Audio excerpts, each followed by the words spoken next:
Certo, então exatamente, quer dizer, nós vemos então esta lei da Torá que por um lado esse cuidado que a Torá tem, né, enfim, se for do homicídio culposo, homicídio doloso, se foi sem querer, então ele tem essa possibilidade de se refugiar na cidade de refúgio, mas que na realidade a Torá sim dá permissão para o caso ele não esteja na cidade de refúgio, apesar, embora foi sem querer, do parente que está emocionalmente comovido, enfim, está com aquele sentimento explosivo dentro dele, de matar aquela, enfim, de se vingar, por assim dizer. No Código Penal é motivado por uma injusta agressão e movido por uma forte emoção, que é o ódio. Então, movido por uma forte emoção, mesmo que o cara matou sem querer. Matou, né? Matou sem querer, ou não? Não, matou. Se matou todo mundo e tal. Ah, tá pronto. Tem um exemplo muito fácil pra gente poder entender. Sim. Uma analogia. Acidente automobilístico. Certo. Você tá indo ali na frente do carro, aí vem um outro carro e bate e mata toda a sua família no carro que tá atrás. Aí você sai do seu carro, o que tava guiando o outro carro tá bêbado e você vai lá e mata ele. Então, pelo direito penal brasileiro, você foi movido por uma forte emoção seguido de uma injusta agressão. Então, logo você não tem culpa. Entendeu? Sim. Você não vai pra cadeia. Porque você foi movido, você ficou cego de ódio. Vem o princípio, a gente encontra aí, né? O princípio, a origem, a gente acha aí. Porque de onde que o legislador brasileiro vai tirar isso, se não, né? Interessante. Né? Quer dizer, que existe essa lei, então, que já que ele estava com essa... Na Torá chama Ki Ham Levavô, quando o coração dele estiver quente. Isso mesmo. Você falou perfeito, porque, por exemplo, na questão do estupro também, você é casado, aí você tá ali, você chega na sua casa, sua esposa tá lá chorando, tá sendo violentada. Certo. Tudo bem. Aí você vai lá e mata o cara. Tudo bem, certo. Então você foi movido por uma forte emoção diante de uma injusta agressão à sua esposa. Logo, você não tem culpa. Você não vai pra cadeia. Essa lei não tem na Torá. Interessante. Assim, se o cara já tá estuprando... Não, mas pode ser outra coisa, ele tá matando. Só tem com relação a matar na Torá. Não, mas... Pode ser, não, a forte emoção, ela vai depender de cada um, né? Certo, mas na lei eleitoral essa questão de forte emoção é só com relação ao assassinato. Ah, tá. Assim, você tem direito de matar o cara antes dele enfim, estuprar. Antes dele, enfim, Mas depois que se ele já está estuprando, a princípio, é uma boa. Se ele está no meio, eu tenho dúvida agora. É que a lei brasileira, ela abre o leque para que o juiz possa decidir o que é a forte emoção. Então, se, por exemplo, para poder agredir a esposa, ele matou uma criança que não queria que visse, e aí você entra, e aí você se depara com aquela situação e sai de si pelo ódio, a forte emoção, diante de uma injusta agressão, você mata aquela pessoa que cometeu aquilo. Sim. Então você não é condenado, o juiz muito provavelmente vai entender que você não tem culpa, logo você é inocente. Você praticou o ato, mas você é inocente, porque está guardado, reservado ali o espaço na legislação brasileira do Código Penal. Entendeu? Interessante, né? Sim. Mas é interessante que essa lei de forte emoção é natural especificamente com relação ao assassinato. Agora com relação ao estupro, voltando... Certo. Do estupro é mais difícil de você comprovar, porque você tem que comprovar também que não foi consentido, entendeu? Certo, que não teve o consenso da outra parte. Claro. Então, perfeito. Então são todas coisas subjetivas, né, que vai dificultar o juízo. Correto. Mas pela lei da Torá, pelo menos, assim, eu tenho direito de... Aí uma questão que eu tenho direito, antes dele cometer o estupro, de se ela é casada, de matar o cara. Antes, são duas leis da Torá, que se alguém vai matar uma pessoa, alguém vai estuprar uma mulher casada, tem direito de... Não só, será que é... E assim também acho que... Será que é só... Não é só. Acho que é qualquer situação de relação proibida. Relação proibida. Ou de ou de assassinato, eu posso matar o cara antes dele fazer. Agora, se ele já fez, eu não posso mais matar ele. Se ele já fez, agora eu tenho que esperar o tribunal. Não posso matar ele depois de já feito.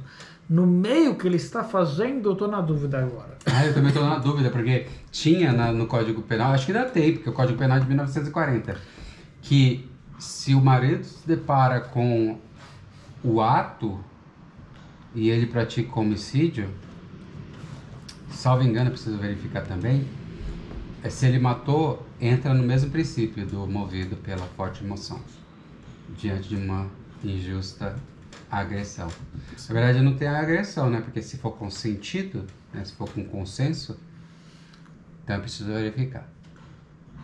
Porque é uma situação muito anômala, né? Muito rápido. De pegar e matar e ir para o tribunal. Porque vai para um tribunal diferente, que é o tribunal do júri. Entendeu? Eu preciso verificar. Os federais eu consigo...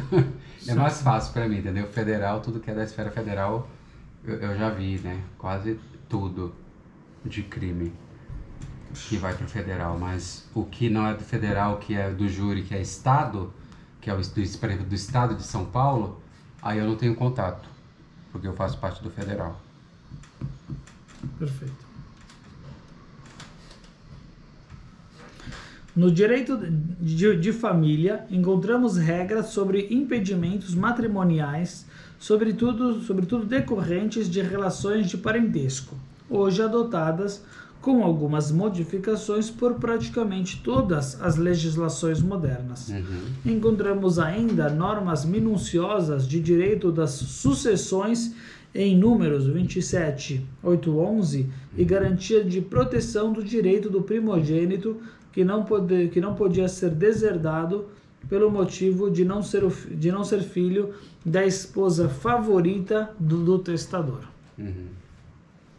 Então aqui ele está falando com relação ao direito da família, enfim, regras sobre impedimentos matrimoniais, né? Enfim, casamentos, enfim, incesto, né? Enfim, casamentos decorrentes de relação de parentesco, que hoje em dia, obviamente, enfim, essas proibições, enfim, de casar entre famílias existem, certo? Ainda assim, ele falou normas minuciosas de direito das sucessões, enfim, de direito de herdar, apesar que é uma questão um pouquinho também, enfim, porque a Torá tem a lei, né, entre homem e mulher, que homem herda, que a mulher acaba não herdando só se não tem nenhum filho masculino, enfim. E garantia de proteção do direito do primogênito, também uma lei, enfim, interessante, que não poderia ser deserdado, mesmo que não é a filha da minha esposa preferida, que ele tinha que herdar primeiramente. Ele tinha que herdar o dobro. Existem ainda normas de responsabilidade civil, previsão de indenização por danos causados à pessoa ou a bens de terceiros, inclusive responsabilidade do dono de animais por danos causados pelos mesmos. Enfim, essas leis, obviamente, que se alguma coisa, enfim, um animal seu prejudica, enfim, alguma coisa seu prejudica, você tem responsabilidade por aquilo, responsabilidade civil. Previsão de indenização por danos causados à pessoa ou a bens de terceiros, mesmo, enfim, inclusive a responsabilidade do dono de animais. Apesar que na Torá é interessante, enfim, tem a lei do boi, que se o boi ele não é comum do boi chifrar, não é comum do animal causar aquele dano, então o dono tem que pagar somente metade do prejuízo, enfim. Na lei brasileira acredito que não haveria essa ideia, enfim, tem que pagar 100%. Mas, enfim, o dono tem responsabilidade de animais por danos causados pelos mesmos. Regras sobre construção. As regras sobre construção seriam a obrigação de construir um parapeito sobre o telhado de uma casa nova para prevenir quedas, Deuteronômio 22:8. Direito das coisas, proibição de remover marcos divisórios de propriedades vizinhas. Direito comercial, proibição de fraudar pesos ou medidas. Enfim, obviamente leis que constam na Torá e obviamente, enfim, que a pessoa não pode, enfim, vai estar enganando, vai estar roubando se ela fizer isso, enfim. Existe, mas dos animais existem. Certo. Tem um professor que mora aqui do outro lado, o professor Washington, que ele trabalha só com área rural no direito civil. Que legal, sim. E aí ele explica nas aulas dele que Quando o seu boi derruba a minha cerca, o seu boi derruba a minha cerca, você tem 100% de responsabilidade em reconstruir e deixar a cerca como está. Legal, sim. Esse é um dos exemplos. O outro exemplo do que você trouxe é que se o boi... da coisa construída. Se você constrói e você faz de maneira negligente, então você tem a obrigação de indenizar a pessoa. Também no direito civil brasileiro. Perfeito. Que é o direito das coisas, né? Que fala. As obrigações das coisas é com relação à propriedade. Esse é o direito das obrigações. Então, perfeito. Então, aquele ilustrado, essa lei de construir um parapeito sobre o telhado de uma casa nova para prevenir quedas. Essa é uma lei muito interessante. E a proibição de remover marcos divisórios de propriedades de vizinhas. Quer dizer, tem um marco, então tem que lotasig gvul reachar. Não pode invadir a propriedade do seu vizinho. Direito comercial, e obviamente proibição de fraudar pesos ou medidas. Levítico 19, 35, 36, Deuteronômio 25, 13 e 15. Estão presentes também normas de direito internacional público, leis reguladoras da guerra, como a proibição de abater árvores frutíferas, uma lei interessante que a Torá proíbe cortar árvores frutíferas, pertencentes a uma cidade inimiga que está sendo sitiada. Então, quer dizer, mesmo que você está sitiando a cidade do seu inimigo, você não pode cortar uma árvore frutífera. E ainda de direito do trabalho por meio da instituição do dia de repouso, conforme mencionado acima, e da obrigação de pagar diariamente aos trabalhadores contratados. A paga do trabalhador diarista não ficará contigo até amanhã. Levítico 19, 13 e ainda Deuteronômio 24, 14 e 15. Da plantação a gente tem hoje em dia, da plantação a gente tem, o espólio, né? O que é? Espólio de guerra, foi deixado para trás da guerra. Certo. Na Ucrânia, por exemplo, a Rússia, ela vai com o navio até o meio do Mar Negro, né? Black Sea. Certo. E aí o navio some o GPS dele e ele aparece no porto da Ucrânia. Ele carrega com grãos das cidades que eles tomaram, isso tudo é documentado via satélite, está no Tribunal Internacional. Sim. Vai até o meio do Black Sea, liga o GPS, vai até a Turquia e na Turquia ele descarrega e volta e some de novo no Mar Negro. Ou seja, ele está pegando os espólios, né, bem no que você acabou de falar, de cortar a árvore. Ele está pegando tudo que é de produção que serviria para os locais se alimentarem, porque eles são pessoas são civis, né? Sim. Sociedade civil precisa se alimentar. Eles estão roubando e ainda estão comercializando com a Turquia. Então, assim, isso é totalmente ilegal com relação ao direito internacional. Porque a guerra não tem esse objetivo, né? A guerra, eles têm que ter um objetivo claro. Por exemplo, eles falam que é uma operação especial para desnazificar a Ucrânia. É o que o russo fala. Então, assim, desnazificar significa pegar os grãos deles, aí vai deixar de ter nazistas, se você pegar os grãos? Eu fico que não, né? Pretexto. Aí você começa a perceber pela lógica que tem uma desvirtuação, estão desvirtuando o propósito da guerra, porque são tiranos mesmo, entendeu? E a gente acha o fundamento aí. Acho que é muito difícil a Rússia voltar, viu, para o cenário internacional. Nossa, vai ter que tirar o Putin com certeza e vai ter que... Enfim, tem muita coisa errada que eles estão fazendo.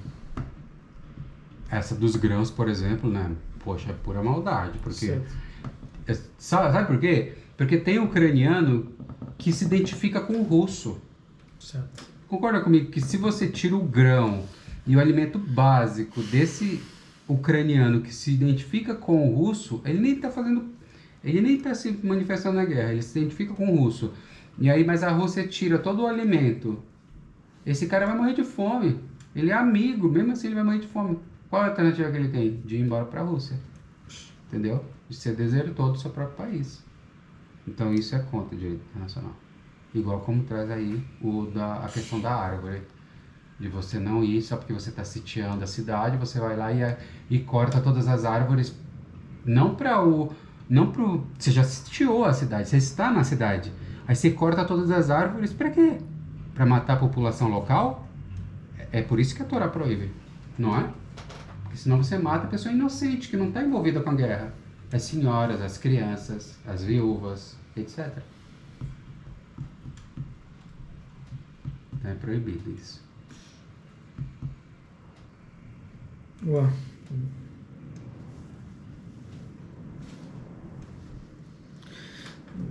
Então ele fala aqui do direito do trabalho, que é por meio da instituição do dia de repouso, conforme mencionado acima, que a gente já falou do Shabat, o dia de repouso, da obrigação de pagar diariamente aos trabalhadores contratados.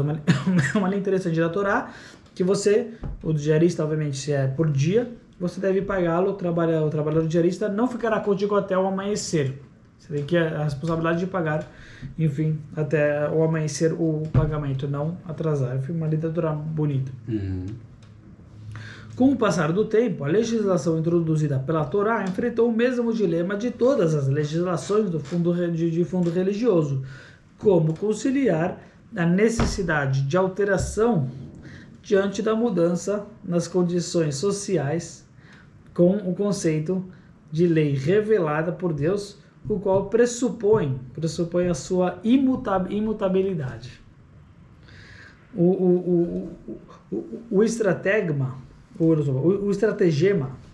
estratagema encontrado pelos rabinos foi o